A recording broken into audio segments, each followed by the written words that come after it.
Build your dreams, live rich, and leave rich. வணக்கம், நான் உங்கள் Krish. Live rich and leave ரிச்க்கு உங்களை வரவேற்கிறேன். நம்மில் பலரும் ஒரு 60 வயசு வரைக்கும் வேலை செஞ்சே ஆகணுங்கிற ஒரு கட்டாயத்துல இருக்கோம் இல்லையா? ஆனா உங்க நேரத்தை முழுசா உங்களுக்கே சொந்தமாக்கிக்கிட்டு பிடிச்சா மட்டும் வேலை செய்யற ஒரு வாழ்க்கைய கொஞ்சம் கற்பனை பண்ணி பாருங்க. அது முடியுமா? அதுதான் ஃபயர். இன்னைக்கு அந்த சுதந்திரத்துக்கான கணக்கு பத்தி தான் நாம பார்க்க போறோம். சரி, நம்ம ஆரம்பிக்கிறதுக்கு முன்னாடி ஒரு சின்ன ஆனா முக்கியமான விஷயம். இங்க நம்ம பேச போறது எல்லாமே பொதுவான தகவல்களுக்காக மட்டும்தான். உங்களோட தனிப்பட்ட சூழ்நிலைக்கு ஒரு திட்டம் வேணும்னா கண்டிப்பா செபில பதிவு செஞ்ச ஒரு நிதி ஆலோசகரை அணுகி அவர்கிட்ட ஆலோசனை கேளுங்க. நம்மில் நிறைய பேர் ஒரு கண்ணுக்கு தெரியாத தங்க விலங்குல மாட்டிக்கிட்டு இருக்கோம்.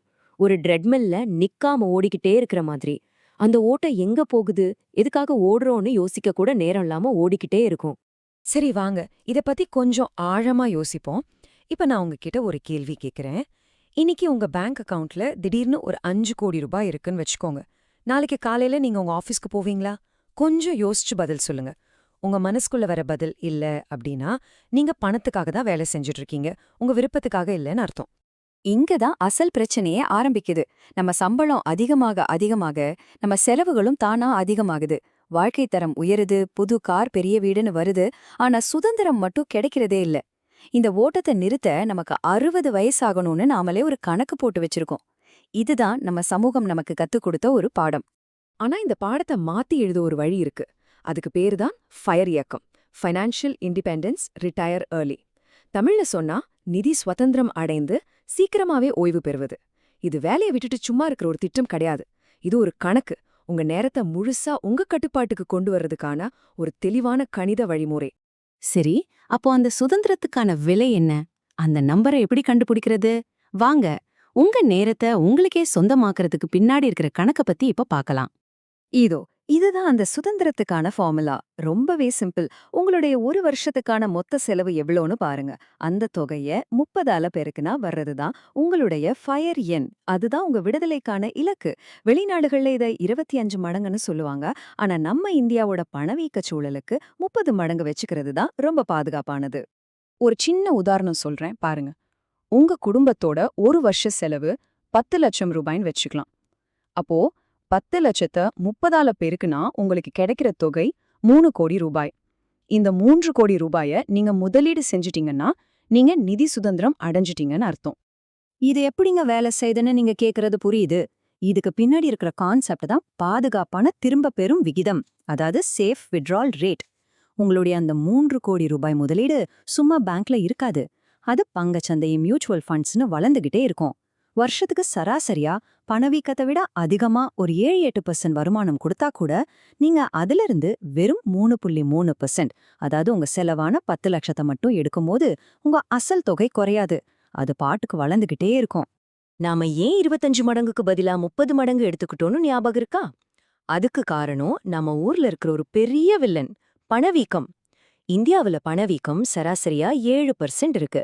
அப்படின்னா ஒவ்வொரு 10 வருஷத்துலயும் உங்க பணத்தோட மதிப்பு பாதியா குறைஞ்சிடும். அதனாலதான் ஒரு 30 மடங்கு இல்லைன்னா இன்னும் பாதுகாப்பா 40 மடங்கு இலக்கு வச்சுக்கிறது ரொம்ப ரொம்ப நல்லது. இந்த ஃபயர் இலக்குங்கிறது எல்லாருக்கும் ஒரே மாதிரி இருக்காது. உங்களுடைய வாழ்க்கை முறை, ஆசைகள், குறிக்கோள்களுக்கு ஏத்தா மாதிரி இதுல பல பாதைகள் இருக்கு.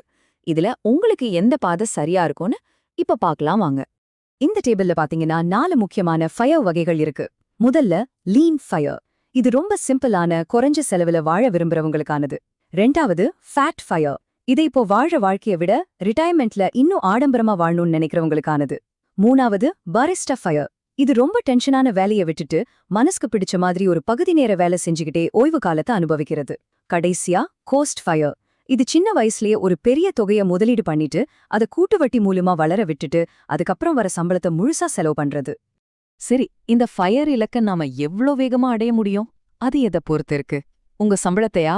இல்லவே இல்ல. அது உங்க சேமிப்பு விகிதத்தை, அதாவது சேவிங்ஸ் ரேட்டு பொறுத்து தான் இருக்கு. அதுதான் உங்க பயணத்தோட வேகத்தை தீர்மானிக்கிற இன்ஜின். இங்க பாருங்க, அபய், அமுல்யான்னு 2 பேர். 2 பேரும் வருஷத்துக்கு 20 லட்சம் ரூபாய் சம்பாதிக்கிறாங்க. ஆனா அபய் 18 லட்சத்தை செலவு பண்ணிட்டு வெறும் 10% தான் சேமிக்கிறார். ஆனா அமுல்யா தன்னோட செலவை 8 லட்சத்துக்குள்ள முடிச்சிட்டு 60% சேமிக்கிறாங்க. இதோட விளைவு என்ன தெரியுமா? அபய் 60 வயசு வரைக்கும் தன்னோட இஎம்ஐகளுக்கு அடிமையா இருக்க வேண்டியிருக்கு. ஆனா அமுல்யா 40 வயசுலயே தன்னோட நேரத்தை தனக்கு சொந்தமாக்கிக்கிறாங்க. இந்த வரைபடத்தை பாருங்க. அவங்க 2 பேரோட நிதி பயணத்துல எவ்வளோ பெரிய வித்தியாசம்னு உங்களுக்கே புரியும். 2 பேருக்கும் ஒரே வருமானம் தான், ஆனா சேமிப்பு விகிதம் வேற வேற. அது அவங்க வாழ்க்கையையே மாத்திடுச்சு. ஆக இங்க முக்கியமான விஷயம் நீங்க எவ்வளோ சம்பாதிக்கிறீங்கங்கிறத விட அதுல எவ்வளோ மிச்சப்படுத்துறீங்கங்கிறது தான். இத மட்டும் நல்லா மனசுல பதிய வச்சுக்கோங்க. அதிகமா சம்பாதிச்சா மட்டும் நிதி சுதந்திரம் தானா வந்துராது. அதிக சேமிப்பு விகிதம் மட்டும்தான் நீங்க வேலை செய்ய வேண்டிய வருஷங்களை குறைச்சு உங்க சுதந்திரத்தை சீக்கிரமா உங்க கையில கொடுக்கும். உங்க வருமானத்துக்கும் செலவுக்கும் நடுல இருக்க அந்த இடைவெளி தான் உங்க சுதந்திரத்துக்கான பாதை. சரி, இவ்ளோ நேரம் தியரி எல்லாம் பார்த்துட்டோம். இப்ப இதை எப்படி ஆரம்பிக்கிறது? இந்த ஃபயர் பயணத்தை நீங்க இன்னிக்கே தொடங்குறதுக்கு ஒரு 4 சிம்பிளான ஸ்டெப்ஸ் இருக்கு. வாங்க அத பார்க்கலாம். முதல் படி, உங்க செலவுகளை ட்ராக் பண்ணுங்க. உங்க பணம் எங்க போகுதுன்னு தெரிஞ்சாதான் அதை கட்டுப்படுத்த முடியும். 2வது படி, உங்க நம்பரை கணக்கு போடுங்க. உங்க மாச செலவு பெருக்கல் 12 பெருக்கல் 30 அந்த நம்பரை ஒரு பேப்பர்ல எழுதி வைங்க. அதுதான் உங்க இலக்கு. 3வது படி, உங்க சேமிப்பு விகிதத்தை அதிகப்படுத்துங்க. இது ஒண்ணுதான் முழுசா உங்க கண்ட்ரோல்ல இருக்கிற ஒரு விஷயம். 4வது படி, உங்க வகையை தேர்ந்தெடுங்க. உங்களுக்கு எது சந்தோஷத்தை கொடுக்கும்? Lean, fat, barista, coast. மத்தவங்கள பார்த்து ஆசைப்படாதீங்க. உங்க பாதையை நீங்க தேர்ந்தெடுங்க. சரி, நாம இன்னைக்கு பேசினதுல இருந்து நீங்க கண்டிப்பா ஞாபகம் வச்சுக்க வேண்டிய சில முக்கியமான விஷயங்கள் என்னன்னா, ஓய்வுங்கிறது வயசு கிடையாது, அது ஒரு கணக்கு. உங்க சேமிப்பு விகிதம் தான் உங்க வேகம். இந்தியாவோட பணவீக்கத்தை மனசுல வச்சு உங்க திட்டத்தை போடுங்க. ஃபயரோட இலக்கு சும்மா இருக்கிறதில்ல, நமக்கு பிடிச்சத நம்ம விருப்பப்படி செய்யறது. ரொம்ப முக்கியமா இந்த பயணத்தை இன்னிக்கே தொடங்குங்க.